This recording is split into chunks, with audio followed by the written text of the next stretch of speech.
অবিরত ক্ষমা করো, যাকে দরার তাকে ধরো, যাকে দরার তাকে ধরো, তোমার হাতে সবই আল্লাহ। সুবহানাল্লাহ ওয়ালহামদুলিল্লাহ, সবাই লা ইলাহা ইল্লাল্লাহ, সুবহানাল্লাহ লা ইলাহা। তোমার জিকির খেয়ে পড়ে অবাধ্য হয় কেমন করে। রিজিক দেন কে? আমরা খাই, খেয়ে আল্লাহর নাফরমানি করি, ঠিক না? শুকর করি না, ইবাদত বন্দেগী করি না। এজন্য তোমার রিজিক খেয়ে পড়ে অবাধ্য হয় কেমন করে। খুঁজে না পাই কোনো বাসা, খুঁজে না পাই কোনো বাসা, শুকর গুজার করার আল্লাহ। সুবহানাল্লাহ সবাই ওয়ালহামদুলিল্লাহ, সুবহানাল্লাহ ওয়ালহামদুলিল্লাহ, লা ইলাহা ইল্লাল্লাহ, লা ইলাহা ইল্লাল্লাহ। একটু জিকির করে লা ইলাহা লা ইলাহা ইল্লাল্লাহ, লা ইলাহা লা ইলাহা ইল্লাল্লাহ, মুহাম্মাদুর রাসূলুল্লাহ। সবাই পড়েন সাল্লাল্লাহু আলাইহি ওয়াসাল্লাম। যে আয়াতে কারিমা তিলাওয়াত করছি সেটার সরল অনুবাদ আল্লাহ বলছেন, ইন্না হাযাল কুরআন ইয়াহদি লিল্লাতী হিয়া আকওয়াম ওয়া ইউবাশশিরুল মুমিনিনা আল্লাযীনা ইয়া'মালুনাস সালিহাত আন্না লাহুম আজরান কাবীরা। আল্লাহ রাব্বুল আলামিন কুদরতের ভাষায় ঘোষণা করলেন, নিশ্চয়ই নিশ্চয়ই এই কোরআন ইয়াহদি লিল্লাতী হিয়া আকওয়াম, সবচেয়ে সত্য পথ যেটা সেদিকে আহ্বান করে, হেদায়েত করে। চিৎকার দিয়ে বলুন সুবহানাল্লাহ। এই কোরআন ইসলামের দিকে আহ্বান করে, এই কোরআন জান্নাতের দিকে আহ্বান করে, এই কোরআন আল্লাহর পথে আহ্বান করে, এই কোরআন আল্লাহর সন্তুষ্টির পথে আহ্বান করে, এই কোরআন রাসূলের পথে আহ্বান করে, এই কোরআন সিরাতুল মুস্তাকিমের দিকে আহ্বান করে। ওয়া ইউবাশশিরুল মুমিনিনা আল্লাযীনা ইয়া'মালুনাস সালিহাত, যে সমস্ত ঈমানদার নেক আমল করে, আমল সালেহ করে, ভালো কাজ করে, ঈমান আনার পরে যারা নামাজ আদায় করে, রোজা রাখে, হজ করে, সামর্থ্য হলে যাকাত দেয়, সামর্থ্য হলে হজ করে, সামর্থ্য হলে দান সদকা করে, সত্য কথা বলে, দ্বীনের পথে চলে, সদা সত্য সর্বদা মানুষকে কল্যাণের দিকে আহ্বান করে, কোরআনুল কারীমের তেলাওয়াত করে, নবীর উপর দরুদ পাক পড়ে, কোরআনুল কারীমের কথা মতো চলে, মানুষকে ন্যায়ের পক্ষে কথা বলে, বিরুদ্ধে কথা বলে, ন্যায়ের পক্ষে কথা বলে, মাদ্রাসা মসজিদের সহযোগিতা করে, মানুষকে সত্য কথার দিকে আহ্বান করে, এইভাবে করে হাঁটি হাঁটি পা পা করে, প্রতিটা কদমে কদমে, নিঃশ্বাসে নিঃশ্বাসে, জীবনের পরতে পরতে যারা নেক আমল করে, আল্লাহ রাব্বুল আলামিন বলেন কোরআন তাদেরকে একটা সুসংবাদ দেয়। সেই সুসংবাদটা কি জানতে মন চাই কি চাই না? মন চাই। আল্লাহ বলেছেন আন্না লাহুম আজরান কাবীরা, তাদের জন্য পুরস্কার হলো মহান পুরস্কার। চিৎকার দিয়ে বলুন আল্লাহু আকবার। আল্লাহ যেমন মহান, আল্লাহর দেওয়া পুরস্কার মহান। কত বড় পুরস্কার বন্ধুরা, দুনিয়ার পুরস্কার দিয়ে কল্পনা করা যাবে না। বসুন্ধরা যদি আপনাকে একটা বাড়ি দেওয়া হবে বলে কেউ ঘোষণা করে আপনি সে বাড়ির জন্য পাগল হয়ে যাবেন। রংপুর সিটি কর্পোরেশনের পাশে যদি আপনাকে একটা জায়গা দেওয়া হবে, এমন ঘোষণা যদি দেওয়া হয় আপনি পাগল হয়ে যাবেন। আপনাকে দুবাই শহরে যদি একটা বাড়ি দেওয়া হবে বলে ঘোষণা করে আপনি সেই বাড়ির জন্য দৌড়াবেন। আপনাকে লন্ডন শহরে কেউ যদি বাড়ি দেবে বলে আপনি সেই বাড়ি পাওয়ার জন্য ঘুম হারাম করে দিবেন। কথা বলেন ঠিক নেবে ঠিক? ও বন্ধুরা আমার, আল্লাহ বলছেন তাদের জন্য রয়েছে মহান বিনিময়, মহান পুরস্কার। সেটা জান্নাত হতে পারে, জান্নাতুল ফেরদাউস হতে পারে। নয় ইসলামের চতুর্থ খলিফা হযরত আলী রাদিয়াল্লাহু তাআলা তিনি বলছেন আমি জান্নাত চাই না, জান্নাতের লোভে আমি নামাজ পড়ি না, আমি জান্নাতের মালিক যিনি তাকে পাওয়ার জন্য নামাজ পড়ি। জান্নাত দিয়ে আমি কি করব? যে মালিককে আমি কোটি কোটি সিজদা দিয়েছি সেই মালিককে যদি একবার না দেখি, জান্নাত যিনি বানিয়েছেন আমি তাকে দেখতে চাই। আজরান কাবিরা, সবচেয়ে বড় পুরস্কার হলো দিদারে ইলাহি, আল্লাহর সাক্ষাৎ পাওয়া। চিৎকার দিয়ে বলুন সুবহানাল্লাহ। হাদিসে পাকে আছে প্রতি জুমাবারে আল্লাহ রাব্বুল আলামিন একটা বাজার বসান জান্নাতের ভিতরে, জান্নাতের বাজার। সেখানে জান্নাতীরা আসেন বাজার করার জন্য।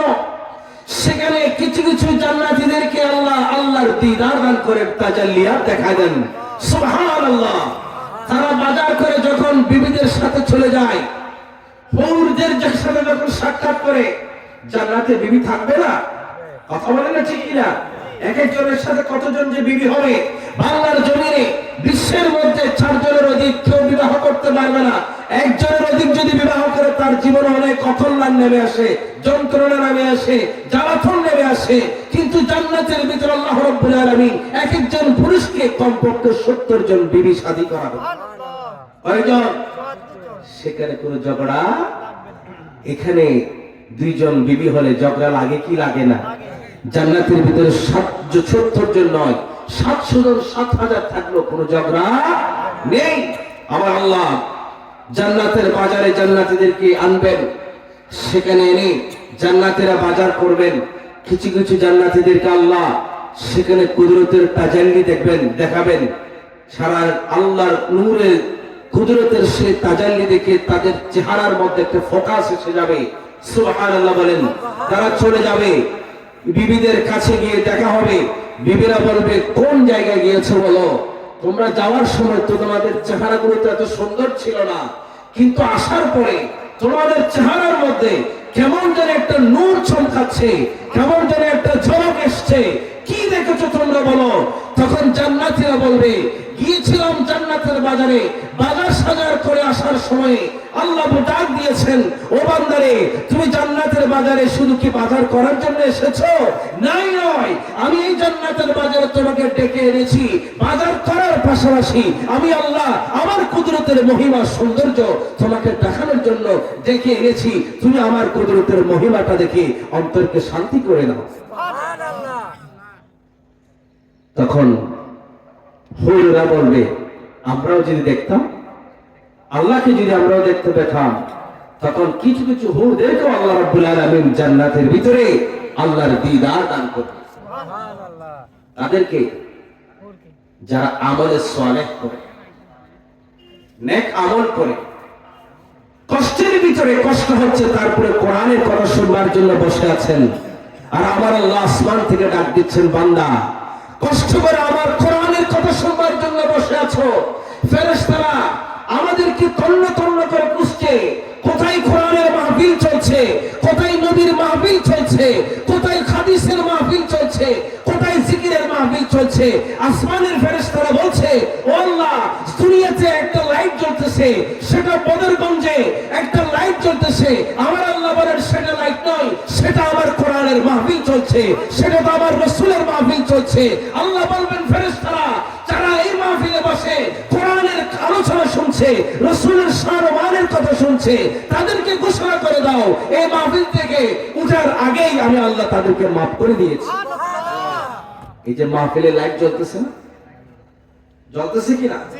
আসমান থেকে ফেরেশতারা আমাদেরকে দেখছেন মিটমিট করে। এই বদরগঞ্জের কি নাম জানি এটা, বদরগঞ্জের রাধানগর খামার পাড়ায় লাইট জ্বলতেছে, আর ফেরেশতারা গিয়ে সাক্ষী দিবে আল্লাহ আপনার বান্দার কনকনে শীতের ভিতরে মাটিতে বসে বসে আপনার কোরআনের কথা শুনছে।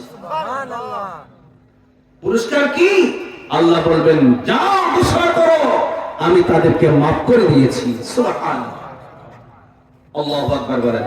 তাহলে এই কোরআন সবচেয়ে বেশি হেদায়েতের পথ যেটা, সেদিকে আমাদেরকে আহ্বান করছে, ইসলামের দিকে আহ্বান করছে, জান্নাতের দিকে আহ্বান করছে, আল্লাহর সন্তুষ্টির দিকে আহ্বান করছে, রাসূলের পথে আহ্বান করছে, সিরাতুল মুস্তাকিমের দিকে আহ্বান করছে।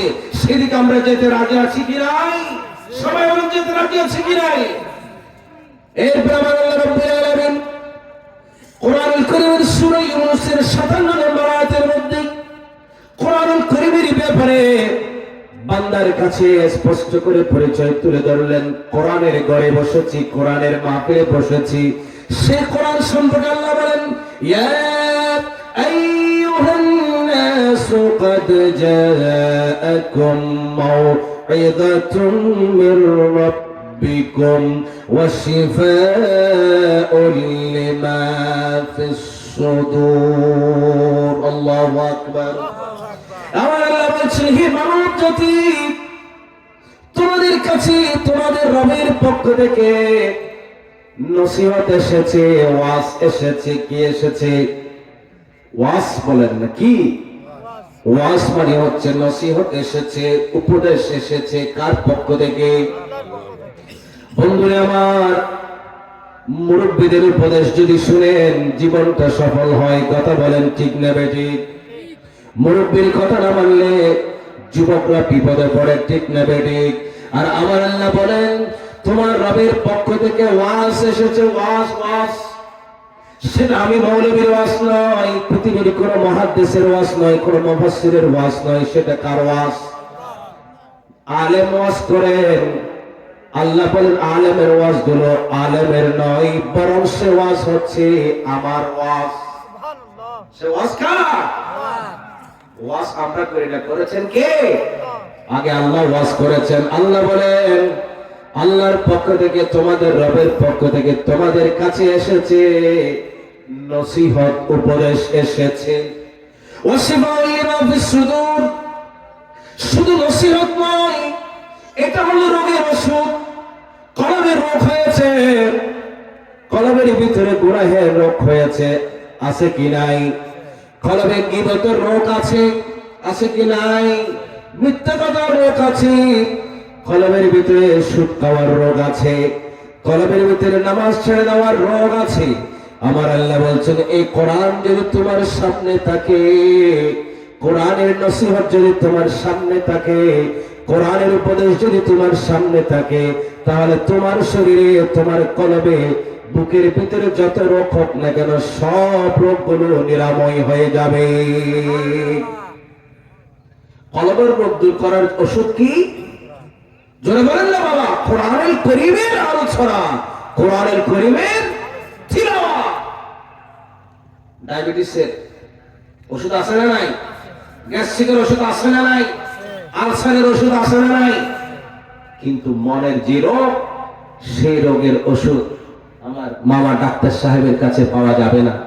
উনি বড়দের একটা টেনশনের ট্যাবলেট দিতে পারে, ঘুমের ট্যাবলেট দিতে পারে, বলবে এটা খেয়ে দেখেন, ভালো লাগলেও লাগতে পারে।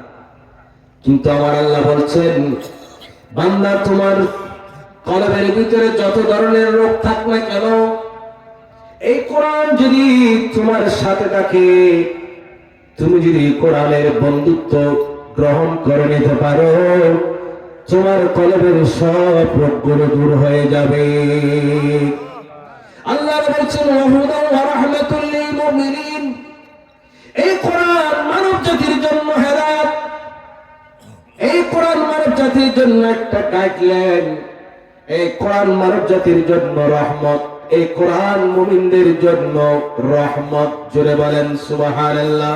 কোরআনুল কারীমের অন্য জায়গায় আল্লাহ বলছেন ওয়ানুনাজ্জিলু মিনাল কুরআনি মা হুয়া শিফাউ ওয়া রাহমাতুল লিল মুমিনিন। সুবহানাল্লাহ। ও বন্ধুরা আমার, এই কোরআন যেভাবে নামাজে পড়লে শান্তি লাগে, নামাজটা হয়, ঠিক এমনি করে এই কোরআন তেলাওয়াত করলে রোগ দূর হয়ে যায়। একটু চিৎকার দিয়ে বলুন না সুবহানাল্লাহ। এই কোরআন মনুষ্য রোগীর পাশে যদি তেলাওয়াত করা হয়, এই কোরআন সাকরাত চলতেছে এমন ব্যক্তির পাশে যদি তেলাওয়াত করা হয়, তাহলে সাকরাতের কষ্ট হালকা হয়ে যায়। নবী বলেন, যে ব্যক্তির সাকরাত চলছে, মুমূর্ষ অবস্থায় সাকরাতের কষ্টে জর্জরিত, সেই ব্যক্তির পাশে যদি সূরা ইয়াসিন তেলাওয়াত করা হয়, তাহলে সাকরাতের সময়ে কষ্ট দূর হয়ে যায়। আমার আল্লাহ বলছেন ওয়ানাজ্জিলু মিনাল কুরআনি মা হুয়া শিফা, যে কোরআন আমি নাযিল করেছি সেটা তোমার জন্য রোগের শিফা, ওয়া হুদান ওয়া রাহমাতুল লিল মুমিনিন। এই কোরআনটা মুমিনদের জন্য হেদায়েত এবং এই কোরআনটা মুমিনদের জন্য রহমত। নবী করিম সাল্লাল্লাহু আলাইহি সাল্লাম হাদিসে পাক ইরশাদ করেন, সূরা ফাতিহার তাফসীর করে দেখেন, সূরা ফাতিহার একটা নাম হলো সূরাতুর রুকাইয়া। রুকাইয়া শব্দের অর্থ হলো রোগের শিফা। আমার নবী বলেন, রুগ্ন ব্যক্তির পাশে গিয়ে যদি কেউ সূরা ফাতিহা পড়ে, যদি ফুঁক দেয়, দম দেয়, তাহলে নবী বলছেন সূরা ফাতিহার বরকতে তার রোগ থেকে মুক্তি পাবে, শিফা হয়ে যাবে। সুবহানাল্লাহ বলবেন না? সাহাবায়ে কেরামের যুগে এক মানুষকে সাপে কামড় দিয়েছে। সাহাবাদের কাছে গেলেন, তোমাদের কাছে যদি সাপের বিষ নামাইতে পারে এমন কোন ওষুধ থাকে তাহলে দাও। তখন সাহাবীদের একটা দল নবীজির হাদিসকে সামনে রেখে সূরা ফাতিহা পড়ে দম দিলেন। সাপে কাটা মানুষকে দম দেওয়ার সাথে সাথে সূরাতুল ফাতিহার উসিলায়, সূরাতুল ফাতিহার বরকতের কারণে সাপে কাটা রোগটা মুহূর্তের ভিতরে ভালো হয়ে গেছে।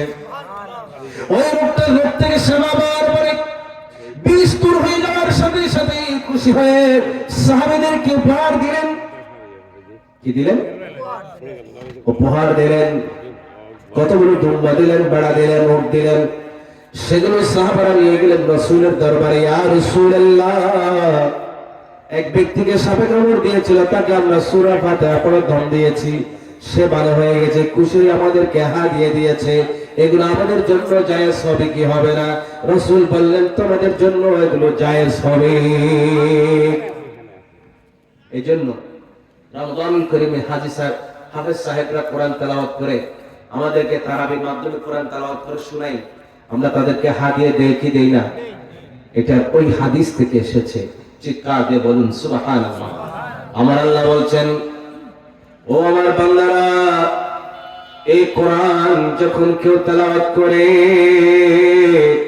সেজন্য পৃথিবীর কোন বই তেলাওয়াত করে না, সেজন্য তার রবের সাথে কথা বলে।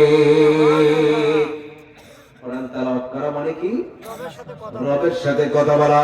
আমার আল্লাহ রাব্বুল আলামিন সূরা হিজরের 9 নম্বর আয়াতের মধ্যে ইরশাদ করছেন, ইন্না নাহনু নাযালনা যিকরা ওয়া ইন্না লাহু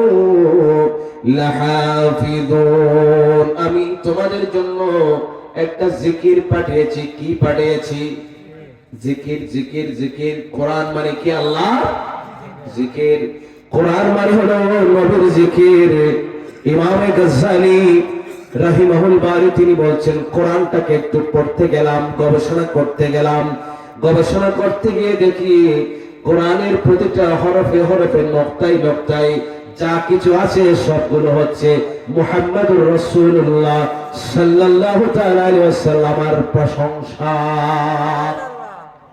সুবহানাল্লাহ, সুবহানাল্লাহ। আমার আল্লাহ রাব্বুল আলামিন কোরআনুল কারীম ইরশাদ করেছেন, আলা বিযিকরিল্লাহি তাতমাইন্নুল কুলুব। আল্লাহর জিকিরের মাধ্যমে মৃত কলবগুলো যেন জিন্দা হয়ে যায়। সুবহানাল্লাহ বলেন আরো জোরে। এই জন্য আমার রাসূল বলেন, ও আমার সাহাবীরা, ও আমার উম্মতরা, শোনো, প্রত্যেক জিনিস ধৌত করার জন্য একটা উপাদান আছে। কাপড় ধোয়ার জন্য সার্ফ এক্সেল হুইল পাউডার আছে না নাই? লোহা পরিষ্কার করার জন্য এক ধরনের ধাতু আছে না নাই? স্বর্ণ পরিষ্কার করার জন্য এক ধরনের ধাতু আছে না নাই? এইভাবে আমার নবীজি বললেন, রুহের কলবের ভিতরে, রুহের ভিতরে যে ময়লা হয়েছে, সেই ময়লাগুলো ধৌত করার একটা যন্ত্র আছে, একটা কেমিক্যাল আছে, উপাদান আছে। সেই উপাদান হলো জিক্রুল্লাহ। সেই উপাদান কি? আল্লাহর জিকির। এইভাবে নবীজি সাল্লাল্লাহু আলাইহি সাল্লাম বলেছেন, ময়লা হলে যেভাবে কাপড়টাকে লন্ড্রিতে দিয়ে মেশিনের মাধ্যমে, কেমিক্যালের মাধ্যমে পরিষ্কার করা হয়, ইমানদারের অন্তরে, মুসলমানের অন্তরে যখন ময়লা ধরে, জং ধরে, ওই ময়লাগুলো পরিষ্কার করার জন্য কোরআনের মজলিসে আসা লাগে। কোরআনের তেলাওয়াতের মাধ্যমে, কোরআনের আলোচনার মাধ্যমে, কোরআনের জিকিরের মাধ্যমে মুসলমানের অন্তরের ময়লাগুলো দূর হয়ে যায়। একটু জোরে বলেন সুবহানাল্লাহ। আমার রব্বুল আলামিন অনেক লম্বা আলোচনা, সংক্ষেপ করে যদি বলি, সূরা নাহলের ৭৯ নম্বর আয়াতের মধ্যে আরো ইরশাদ করছেন, وَنَزَّلْنَا عَلَيْكَ الْكِتَابَ تِبْيَانًا لِكُلِّ شَيْءٍ وَهُدًى وَرَحْمَةً وَبُشْرَى لِلْمُسْلِمِينَ।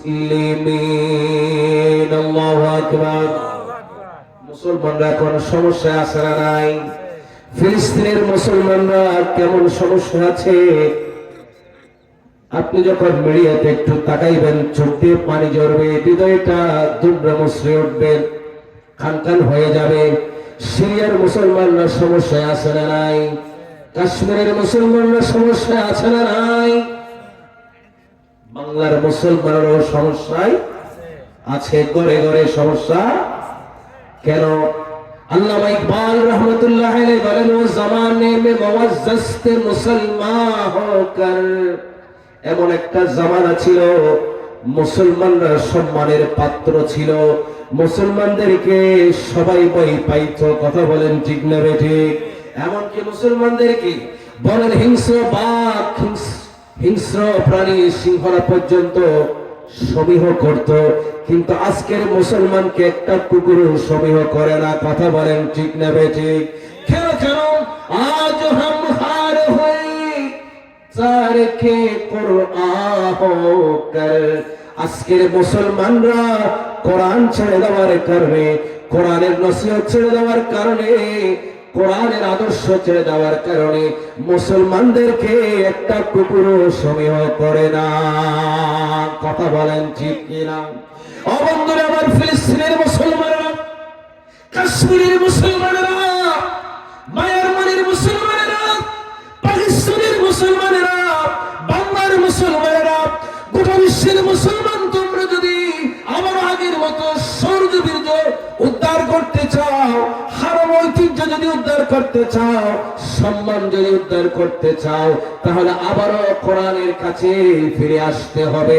কোরআন গবেষণা করো, কোরআন পড়ো, কোরআনের সাথে বন্ধুত্ব করো, কোরআনকে নিয়মিত চর্চা করো, কোরআনটাকে ঘরে রাখো, কোরআন দিয়ে ঘরটা সাজাও, কোরআন দিয়ে মসজিদ সাজাও, কোরআন দিয়ে নিজের কলবকে মজবুত করো, নিজের ঈমানকে মজবুত করো, নিজের আমলকে মজবুত করো। কোরআন দিয়ে যখন জীবনটাকে সাজিয়ে নেবে, আমার আল্লাহর ওয়াদা, সাথে সাথে মুসলমানরা আবারও সফলতার স্বর্ণ শিখরে চলে যাবে। আছে না নাই কোরআনের ভিতরে? ইহুদের সাথে কিভাবে যুদ্ধ করতে হবে কোরআন আছে না নাই? ইহুদের আজকে অত্যাধুনিক অস্ত্র আবিষ্কার করেছে, সে আবিষ্কারটা কোরআন থেকে সূত্র নিয়েছে। আমার একটা নাম আছে, আমেরিকার একজন বিজ্ঞানী, তিনি বলেছেন সাগরের পানি খাওয়া নিরাপদ নয়। এটা গবেষণা করে তার বইয়ের মধ্যে লিখে দিয়েছেন। কিছুদিন পরে তার এক ছাত্র বললেন, স্যার, আপনি তো কোরআন পড়েন নাই, না পড়ে আপনি একটা এখানে রায় দিয়ে দিয়েছেন সাগরের পানি পান করা সুস্বাদু নিরাপদ নয়। একটু কোরআনটা গবেষণা করেন। কোরআন গবেষণা করে দেখছে যে সাগরের পানি নিরাপদ। কেন নিরাপদ হবে? তারা মধ্য সাগরে গিয়ে সাগরের পানি নিয়ে গবেষণা করতে করতে দেখা গেল সে সাগরের পানিগুলো গরম। ঠিক না? আসি না আপনাদের দিকে সাগর? আমাদের এদিকে কক্সবাজারে কখনো গেলে দেখবেন সাগরের পানি সবসময় গরম। সাগরের পানি কিন্তু ঠান্ডা না, পুকুরের পানি ঠান্ডা। ইভেন উইন্টার সিজনও, শীতকালেও সাগরের পানিগুলো গরম। আল্লাহ সাগরের পানি তো গরম, এগুলো গরম করেছে কে? সুবহানাল্লাহ বলবেন না? ওই বিজ্ঞানী বলছে সাগরের তলদেশে আল্লাহ রাব্বুল আলামিন চুলা জ্বালিয়ে রেখেছে। সুবহানাল্লাহ। সাগরের তলদেশে আল্লাহ এমন ব্যবস্থা করে রেখেছেন, পানিগুলো গরম হচ্ছে প্রতিনিয়ত। অতএব সেই ফুটন্ত পানি, সিদ্ধ করা পানি পান করলে শরীরের কোনো ক্ষতি হবে?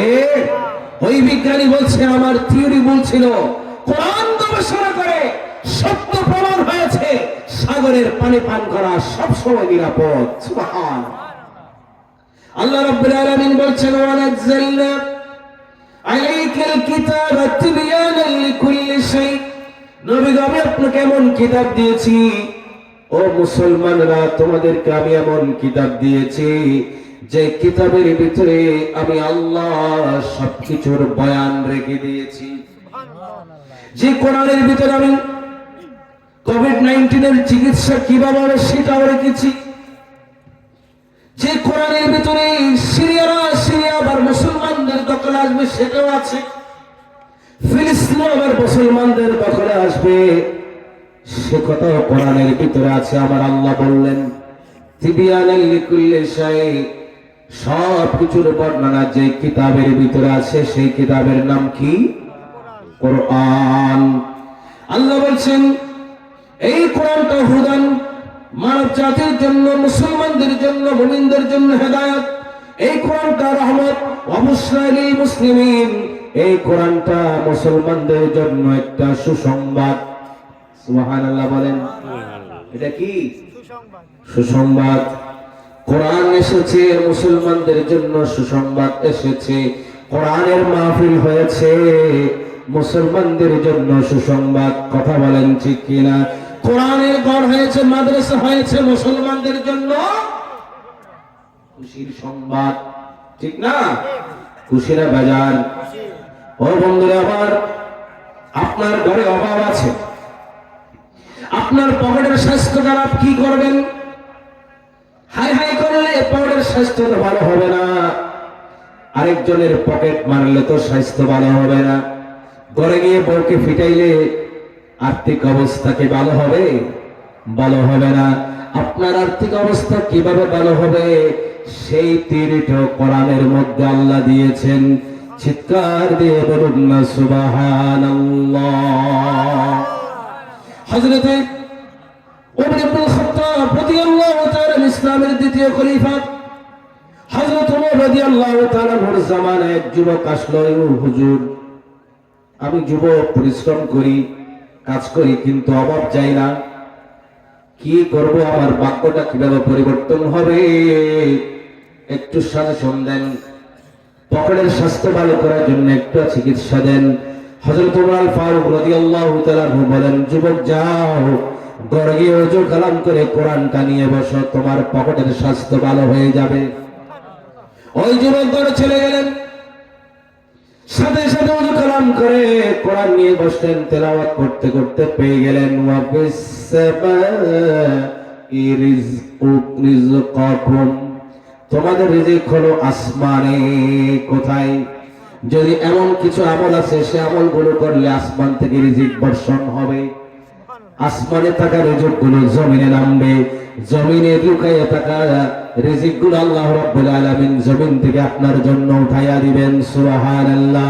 নবী করিম সাল্লাল্লাহু আলাইহি সাল্লাম বললেন, ও মুসলমান, তোমার ঘরে অভাব আছে, প্রতিদিন সন্ধ্যা হওয়ার পরে মাগরিবের নামাজ আদায় করার পর সূরা বাকারার শেষ দুটি আয়াত তেলাওয়াত করো। আল্লাহু আকবার। আমার নবী বলেন সূরা বাকারার শেষ দুটি আয়াত, আমানার রাসূলু বিমা উনজিলা ইলাইক, আছে না নাই? সূরা বাকারার কোরআন শরীফ খুলে সূরা বাকারার শেষ দুটি আয়াত ধরবেন। প্রতিদিন সন্ধ্যা হওয়ার পর ঘরে থাকেন বাইরে থাকেন যেখানেই থাকেন না কেন, সূরা বাকারার শেষ দুটি আয়াত তেলাওয়াত করবেন। রাসূল বলেন এমন দুটি আয়াত আল্লাহ আমাকে দিয়েছেন, আর কোন নবীকে দেওয়া হয় নাই।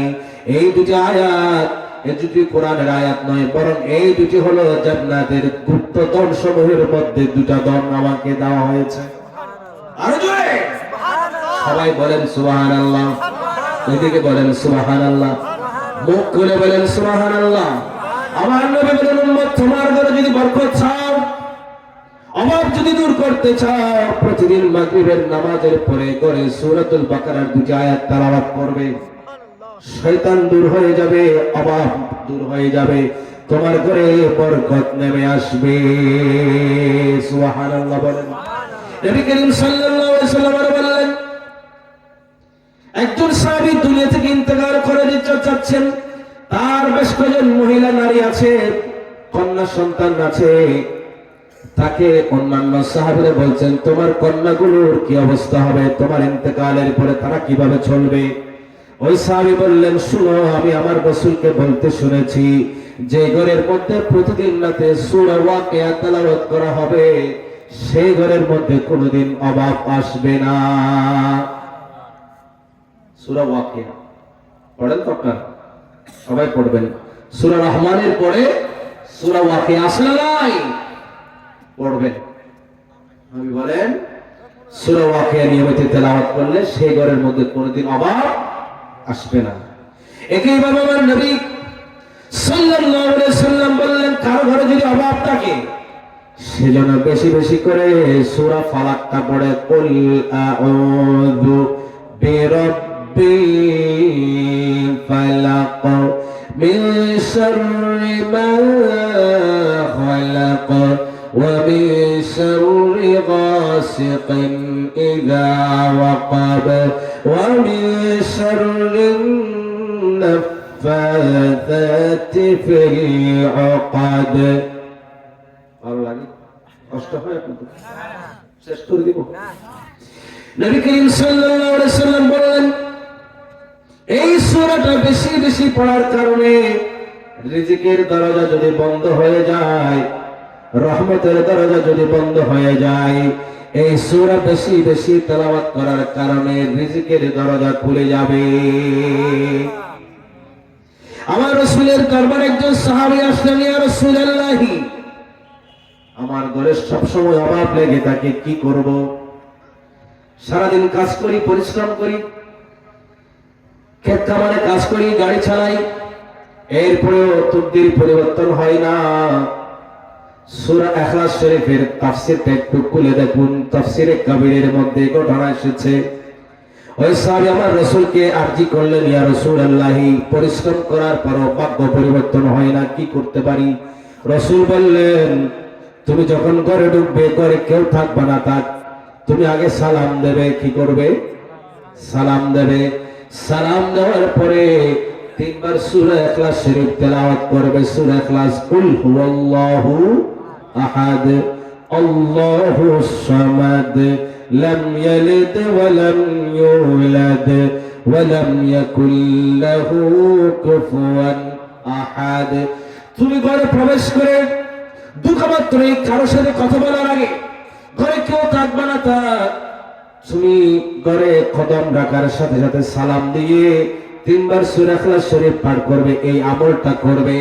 সাহাবী বললেন ওই আমলটা কিছুদিন করার পরে আল্লাহ রাব্বুল আলামিন আমার অভাব এমন ভাবে দূর করে দিয়েছে, তাকদীর এমন ভাবে পরিবর্তন করে দিয়েছে, আমার ঘরে সচ্ছলতা এসে গেল, আমি এমন ভাবে সচ্ছল হয়ে গেলাম, আমি নিজের অভাবটা মোচন করে আমার প্রতিবেশীদেরকে এখন সহযোগিতা করতে পারছি। আমাদের ঘরে অভাব আছে না নাই? আছে না নাই? যদি অভাব না থাকতো তাহলে এই মাদ্রাসার জন্য আজকে 1 লক্ষ টাকা একজনে দিতে পারতেন, ঠিক কি না? 1 লক্ষ টাকা দেওয়ার মন চাই কি চাই না? চাই না? দান করতে পারলে ভালো লাগে। এই আমল করেন, আল্লাহ রাব্বুল আলামিন আপনার তকদীর পরিবর্তন করে দেবেন। ও বন্ধু আমার, আরেকটা আমল দিচ্ছি অভাব দূর করার। 5 ওয়াক্ত নামাজ পড়ার পর সূরা আন-নামের 103 নম্বর আয়াতে কারিমা পড়বেন। সূরা আন-নামের 103 নম্বর আয়াত, সে আয়াতের মধ্যে আল্লাহ বলছেন, লা তুদরিকুহুল আবসার ওয়া হুয়া ইউদরিকুল আবসার ওয়া হুয়াল লাতীফুল খাবীর। 100 বার পড়বা। ফরজ নামাজের পর সূরা আন-নামের ছোট্ট আয়াতটি মুখস্থ করবেন, 100 বার পড়বেন, আমল করে দেখেন। আমল করে দেখেন, ইনশাআল্লাহ আল্লাহ পাক এই বাক্য পরিবর্তন করে দেবেন। আমার বন্ধুগণ, রাত অনেক হয়ে গেছে, অনেক কথা বলার ইচ্ছা ছিল, অনেক দূর থেকে এসেছি, অনেক কথা বলার ইচ্ছে ছিল, আপনাদের শোনার ইচ্ছে ছিল।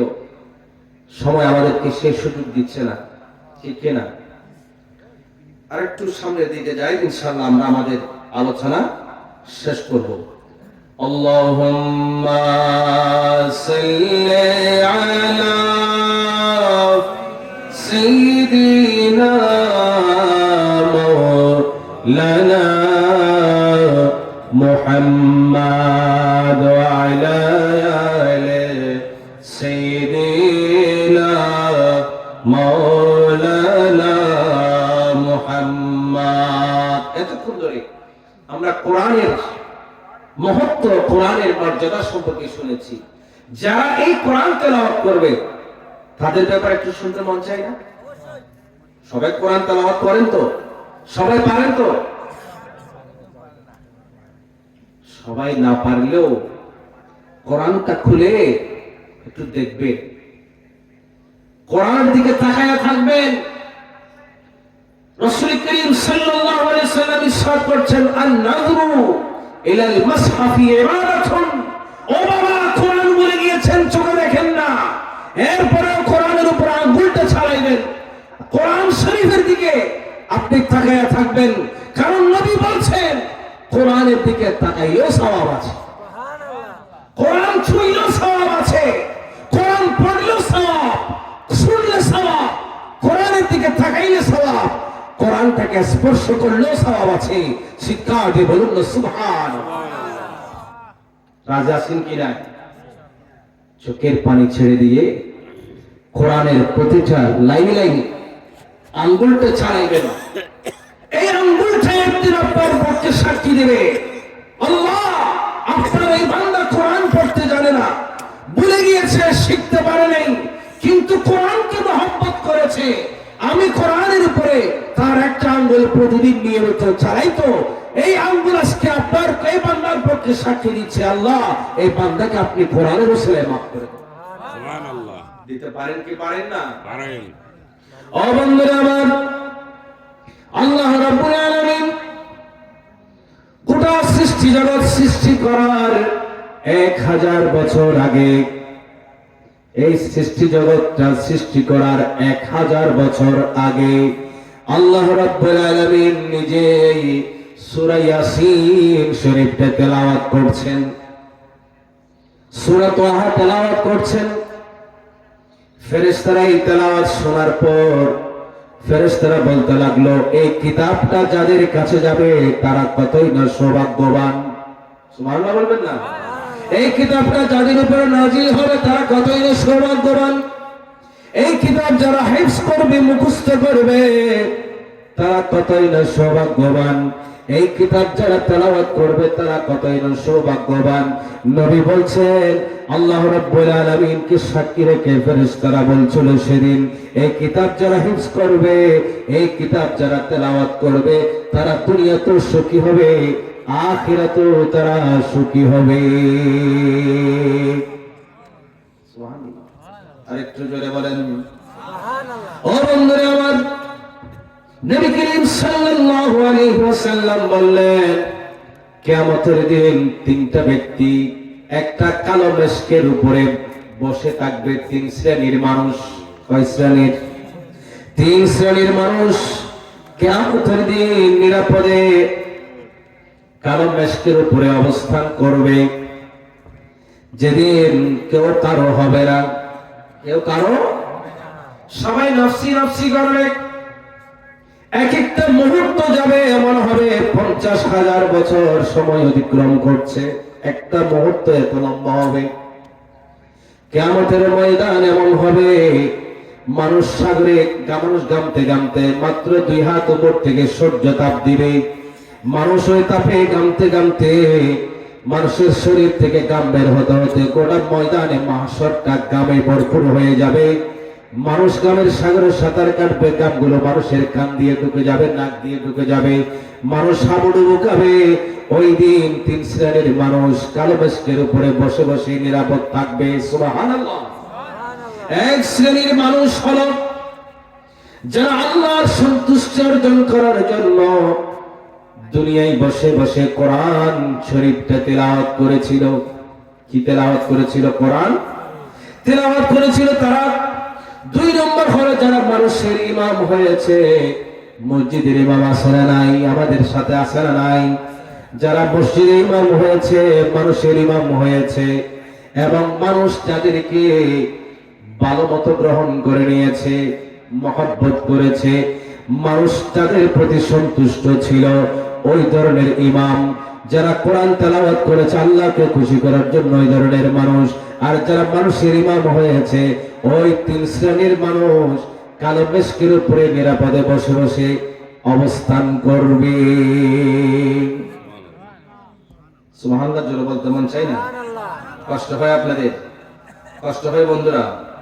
আমার আল্লাহ এমন কিতাব আমাদেরকে দিলেন, যে কিতাবের প্রতিটা হরফের ভিতরে রয়েছে বান্দার জন্য রহমত।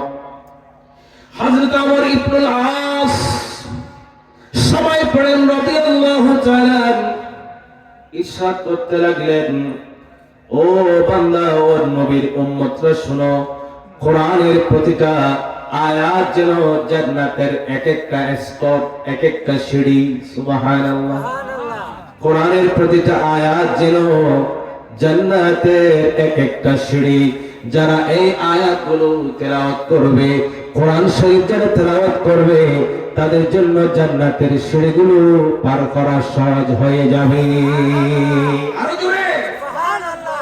ও বন্ধুরা আমার, শুধু তাই নয়, আমার নবীজির সাহাবী হযরত ওমর ইবনুল আস রাদিয়াল্লাহু তাআলা বললেন, এগুলো তো তোমাদের জন্য জান্নাতের সিঁড়ি।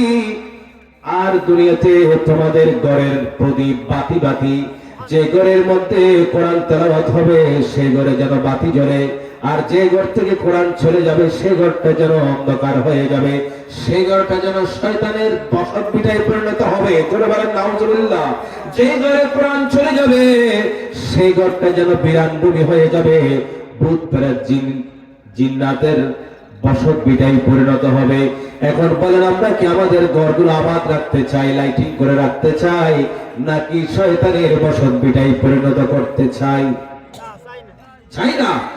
এই জন্য নিয়মিত কোরআন তেলাওয়াত করা লাগবে।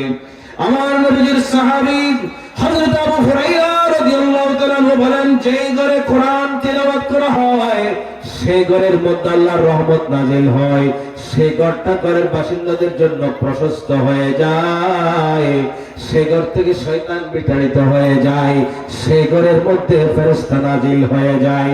চিৎকার দিয়ে বলুন আল্লাহু আকবার।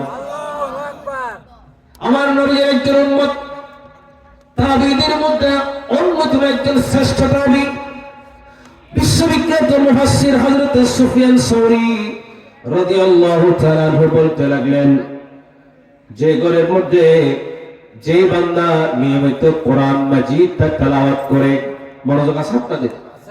যে বান্দা নিয়মিত কোরআন মাজিদ তেলাওয়াত করে, কোরআন তেলাওয়াত করার কারণে ওই ঘরের মধ্যে ফেরেশতা নাযিল হয়ে যায়। শুধু ফেরেশতা নাযিল হয় তাই না, যিনি কোরআন তেলাওয়াত করেন তাই তার 2 চোখের মাঝখানে, কপালের মাঝখানে, ঠিক এই জায়গার মধ্যে ফেরেশতা চুমু খায়। সুবহানাল্লাহ। আল্লাহু আকবার। এত বড় সম্মান আল্লাহ তাআলা আমাদেরকে কোরআনের ওসিলায় দান করেছেন, আমরা নিতে জানি না, ঠিক কি না? এখন থেকে আমরা নিয়মিত ইনশাআল্লাহ ফজরের নামাজের পর অন্তত পক্ষে সূরা ইয়াসিন তেলাওয়াত করব, রাতে সূরা ওয়াকিয়া তেলাওয়াত করব। রাতে আছেন কি নাই? হযরত আলী রাদিয়াল্লাহু তাআলা নবীজির সাহাবী, নবীজির মেয়ের জামাতা, ইসলামের চতুর্থ খলিফা হযরত আলী রাদিয়াল্লাহু তাআলা বয়ান করতে লাগলেন তিনটা বিষয়ে, তিন কারণে মানুষের স্মৃতিশক্তি, হিপ শক্তি বেড়ে যায়, মেমোরি স্ট্রং হয়ে যায়। আমরা ভুলে যাই না? তিনটা কাজ করলে, আমল করলে মানুষের মেমোরিটা স্ট্রং হবে, স্মৃতিশক্তি, হিপ শক্তি, মুখস্থ শক্তি স্ট্রং হবে। আর তার শরীরের ভিতরে যে শ্লেষ্মা আছে, ঠান্ডার সমস্যা আমাদের ভিতরে আছে না নাই? আছে না? ঠান্ডা লাগে, সর্দি লাগে, কফ লাগে, নিউমোনিয়া হয়, আছে না নাই? হাঁপানি হয়, অ্যাজমা হয়। আলী রাদিয়াল্লাহু তাআলা আনহু বলেন তিনটা কাজ করেন, স্মৃতিশক্তি বেড়ে যাবে, আর বুক থেকে যত শ্লেষ্মা আছে, কফ আছে, ঠান্ডা আছে, সব সমস্যা দূর হয়ে যাবে। এক নাম্বার হলো মিসওয়াক করা। সুবহানাল্লাহ। কি করা? 5 টাকা দিয়ে একটা মিসওয়াক কিনবেন, 5 লক্ষ টাকার চিকিৎসা হয়ে যাবে। ডাক্তার মামা আছেন, এজমা বলে কি যে কষ্ট, ঠিক কিনা? শ্বাসকষ্ট, লক্ষ লক্ষ টাকা। 5 টাকা দিয়ে নিয়মিত 5 ওয়াক্ত নামাজের সময় 5 বার মিসওয়াক করবেন। একদিকে সুন্নাত আদায় হবে, আর একদিকে বিশাল রোগের চিকিৎসা হয়ে যাবে। সুবহানাল্লাহ। শুধু পুরুষরা করবে না, নারীরাও করবে। পুরুষরাও করবে, নারীরাও করবে, নবীর সুন্নাত। 2 নম্বর কাজ হলো নিয়মিত কোরআন তেলাওয়াত করো, তোমার স্মৃতিশক্তি, মেমোরিটা ভালো হবে, রোগ দূর হয়ে যাবে। ওয়াশিফাউল লিমা ফিস সুদুর, কলবের রোগ, বুকের শ্লেষ্মা দূর হয়ে যাবে, কফ বের হয়ে যাবে। আর একটা হলো তুমি রোজা রাখো। যদি নিয়মিত রোজা রাখতে পারো, অন্তত পক্ষে মাসে যদি 3টা রোজা রাখা যায়, নবী বলেন তোমরা জটিল কঠিন রোগ থেকে মুক্তি পেয়ে যাবে। আজকের চিকিৎসা বিজ্ঞান বলছে অন্তত পক্ষে 3টা দিন তুমি উপবাস থাকো, না খেয়ে থাকো। অ্যারিস্টটল বলেছেন যে মানুষ অন্তত পক্ষে মাসে 3 বার না খেয়ে থাকবে তার শরীরে রোগ হবে না। সুবহানাল্লাহ, আল্লাহু আকবার। ও বন্ধুরা আমার, এই যে মাদ্রাসা হয়েছে, খুশি হয়েছেন না বেজার হয়েছেন? এই মাদ্রাসায় সন্তান ভর্তি করার দরকার আছে না নাই? মহিলা মাদ্রাসা দরকার আছে না নাই? শুধু পুরুষরা জান্নাতে যাবে না, মহিলারও দরকার আছে জান্নাতে যাওয়ার। ও বন্ধুরা আমার, আমার নবীজির বিবি হযরত আম্মা জানা আয়েশা রাদিয়াল্লাহু তাআলা এত বেশি হাদিস বর্ণনা করেছেন। তিনি একদিকে ছিলেন মুহাদ্দিস, আর একদিকে ছিলেন তিনি মুফতি, ফতোয়া দিতেন। অধিক হাদিস বর্ণনাকারীদের মধ্যে প্রথম স্থানে যিনি আছেন তার নাম হলো হযরত আবু হুরায়রা রাদিয়াল্লাহু।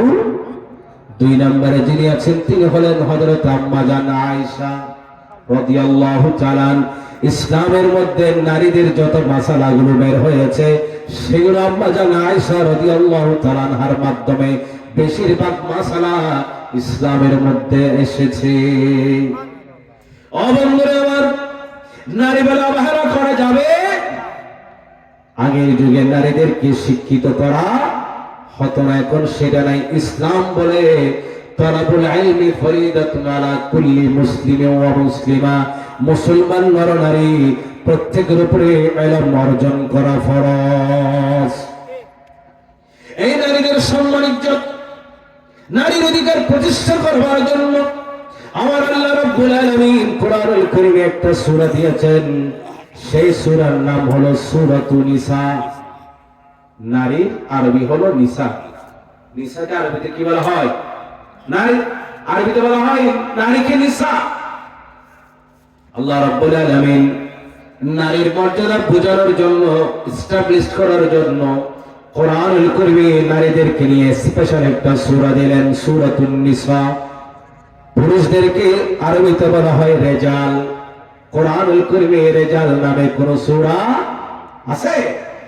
ও বন্ধুরা আমার, সেই নারীর মর্যাদা প্রতিষ্ঠা করবার জন্য আমার আল্লাহ রাব্বুল আলামিন নারীদের সম্পদ বন্টন নীতি দিয়েছেন। সুবহানাল্লাহ বলেন। পুরুষরা একজন ছেলে যেভাবে বাবার কাছ থেকে সম্পদ পাবে, একজন মেয়েও সেভাবে পাবে।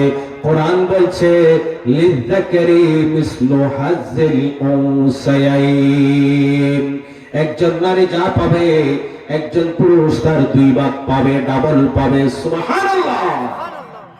নারীদের সম্পদের ভাগ কে প্রতিষ্ঠা করেছে? ইসলাম। কে করেছে? ইসলাম। আছে না নাই? বাবার সম্পত্তিতে শুধু পুরুষরা পাবে না নারীরাও পাবে? নারী এক ভাগ পাবে, তার বাবার কাছ থেকে আরেক ভাগ পাবে, স্বামীর কাছ থেকে দুই ভাগ পেলে পুরুষের সমান হয়ে গেছে। সমান। নারীরা সমান দিকে চায় না? ইসলাম বহু আগে নারীদের সম্মান মর্যাদা প্রতিষ্ঠা করেছে। সুবহানাল্লাহ। রাসূল করিম সাল্লাল্লাহু আলাইহি সাল্লাম নারীদেরকে বড় ভালোবাসতেন। হযরত আয়েশা রাদিয়াল্লাহু তাআলা আমার নবীর বিবি এত বেশি ভালোবাসতেন, আম্মা জান আয়েশা রাদিয়াল্লাহু তাআলা মাংসটাকে হাড্ডিটা ফেলে দিলে সেই হাড্ডিটা কুড়িয়ে নিয়ে আমার নবী আবারও চুষতেন ভালোবাসার কারণে। সুবহানাল্লাহ। নবী করিম সাল্লাল্লাহু আলাইহি সাল্লাম বিবি আয়েশাকে মোহাব্বত করে নাম ধরে ডাকতেন না, আয়েশা বলে ডাকতেন না। আয়েশাকে মোহাব্বত করে একটা নাম দিয়েছেন, সে নাম হলো হুমায়রা। সে নাম কি? হুমায়রা।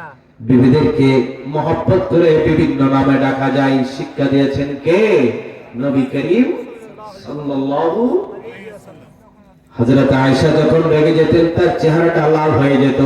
হুমায়রার মনে হলো রক্তিম লাল, তার চেহারাটা যেমন লাল হয়ে যেত, আমার নবীজি তাকে নাম ধরে ডাকতেন হুমায়রা। সুবহানাল্লাহ। ও বন্ধুরা আমার, যে গ্লাসের মধ্যে আয়েশা রাদিয়াল্লাহু তাআলা পানি পান করতেন, যেখানে আয়েশা রাদিয়াল্লাহু তাআলা চুমুক দিতেন, সেই জায়গাটা খুঁজে খুঁজে আমার নবী সেই জায়গায় চুমুক দিয়ে পানি পান করতেন।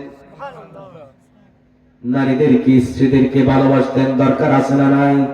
স্ত্রীকে আপনি যত ভালোবাসা দেখাবেন, স্ত্রী আপনার প্রতি তত বেশি আনুগত্যশীল হবে, তত বেশি আপনার বাধ্য হবে, আনুগত্যশীল।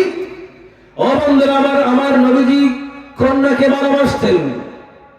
হযরত ফাতিমাতুজ জাহরা নবী দুলালী বিশ্বনন্দিনী, জান্নাতের রমণীদের সরদার ফাতিমাতুজ জাহরা রাদিয়াল্লাহু তাআলা আনহাকে এত বেশি ভালোবাসতেন, নবীজি কোথাও যখন সফরে যেতেন, বিবিদের সাথে দেখা করার আগে নিজের কলিজার টুকরা ফাতিমাতুজ জাহরার সাথে দেখা করতেন। সুবহানাল্লাহ। যাওয়ার সময় ফাতিমার সাথে দেখা করতেন, ফাতিমার হাতে একটা চুমু দিয়ে যাইতেন। আল্লাহু আকবার। আমার নবীজির দরবারে মসজিদে নববী শরীফে ফাতিমা যখন আগমন করতেন, আমার নবীজি দাঁড়িয়ে ফাতিমাকে কংগ্রেচুলেশন জানাইতেন, অভিনন্দন জানাইতেন। সুবহানাল্লাহ। আমরা মেয়েদেরকে মহব্বত করে মা বলে ডাকি, আমার নবীও ফাতিমাকে মহব্বত করে মা বলে ডাকতেন। ফাতিমার হাতে চুমু খেতেন, কপালে চুমু খেতেন। আদর, স্নেহ, মায়া, মমতা দিয়ে নারীদের মর্যাদা প্রতিষ্ঠা করেছেন। দরকার আছে না নাই? আমি মনে করি বর্তমান সময়ে ছেলেদের তুলনায় মেয়েরা বাবা মায়ের জন্য অনেক বেশি অবদান রাখছে। আমরা পারছি না আমাদের মা বাবার জন্য, আমাদের স্ত্রীরা যা করছে। এবং যে ঘরের মধ্যে মেয়ে সন্তান নাই, আমি মনে করি সেই ঘরটা মরভূমি। ঠিক না? এত শান্তি আল্লাহু আকবার আল্লাহ তাআলা দান করেছেন।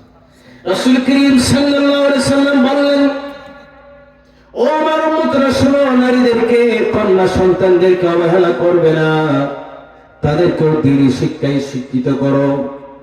নবী বলছেন, যে ঘরে 3টা কন্যা সন্তান থাকবে তাদেরকে সুন্দর করে আদব কায়দা শিক্ষা দিয়ে চরিত্রবান করে সৎ পাত্রের হাতে শাদী দিবে, পাত্রস্থ করবে।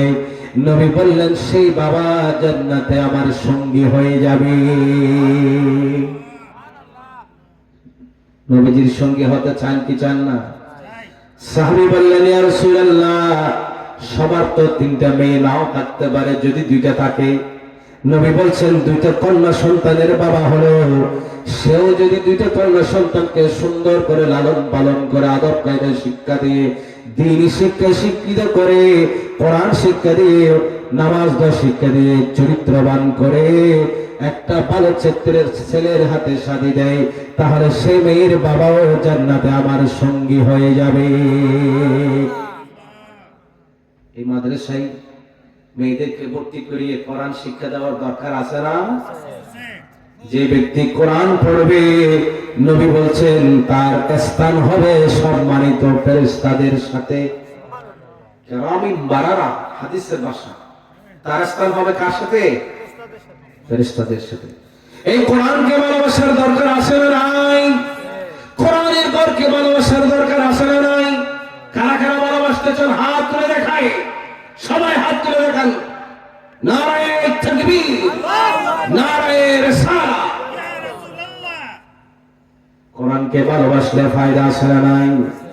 ও বন্ধুরা আমার, আল্লাহর একজন বান্দা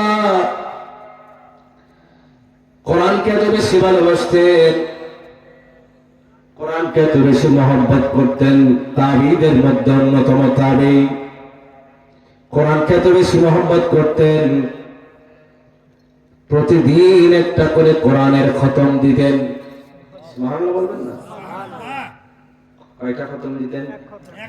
এমন কোরআনকে ভালোবাসা দেখিয়েছে, প্রতিদিন একটা করে কোরআনের খতম দিতেন, বেশি বেশি নামাজ আদায় করতেন।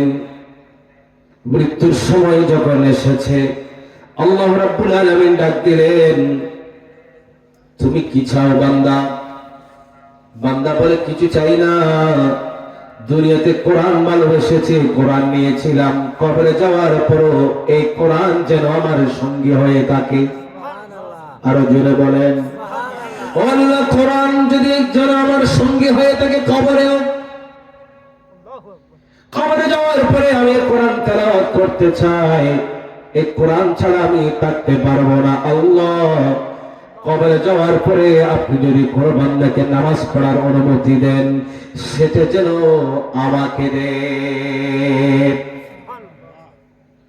কোন কবরে যাওয়ার পরে কোনো বান্দাকে যদি কোরআন তেলাওয়াত করার অনুমতি দেন, সেটা যেন আপনি আমাকে দেন।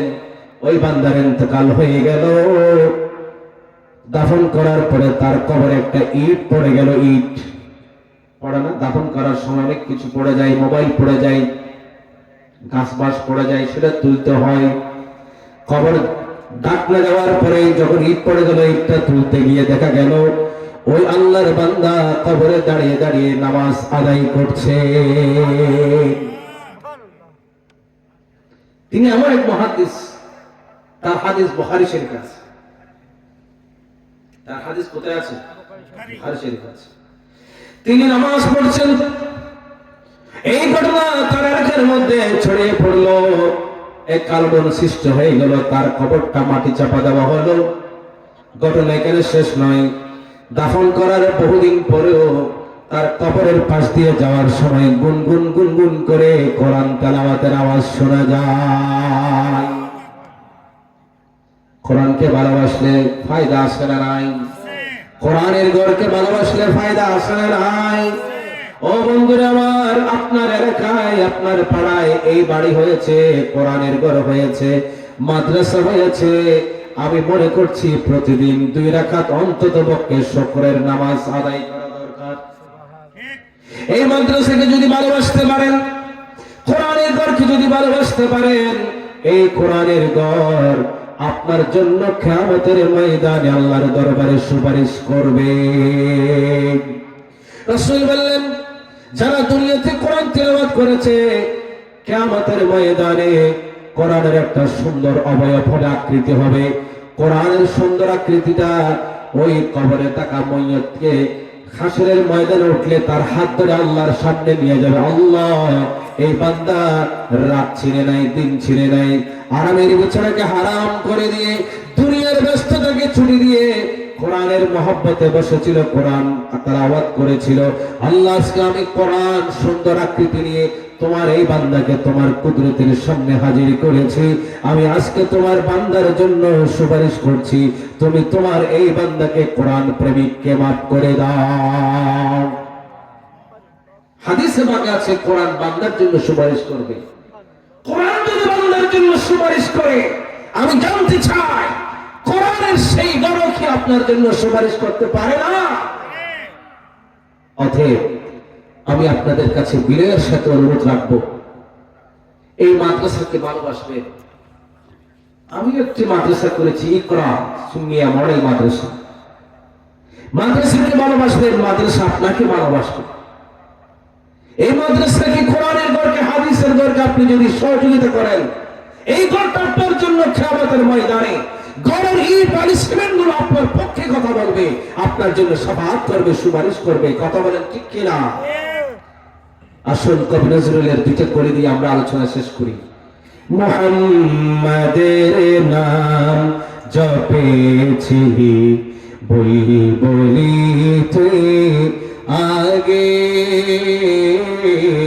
মুহাম্মাদের নাম জপেছিলি বলি বলিতে আগে, তাই কিরে তোর কণ্ঠের গান, তাই কিরে তোর কণ্ঠের গান এতই মধুর লাগে ওরে, এতই মধুর লাগে।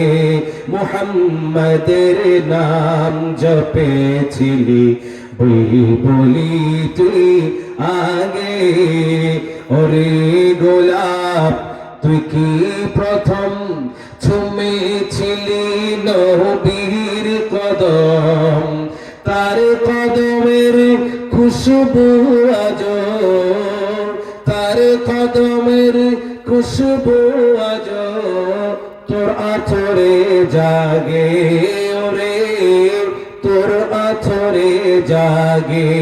মুহাম্মাদের নাম জপেছিলি বলি বলি তুই আগে।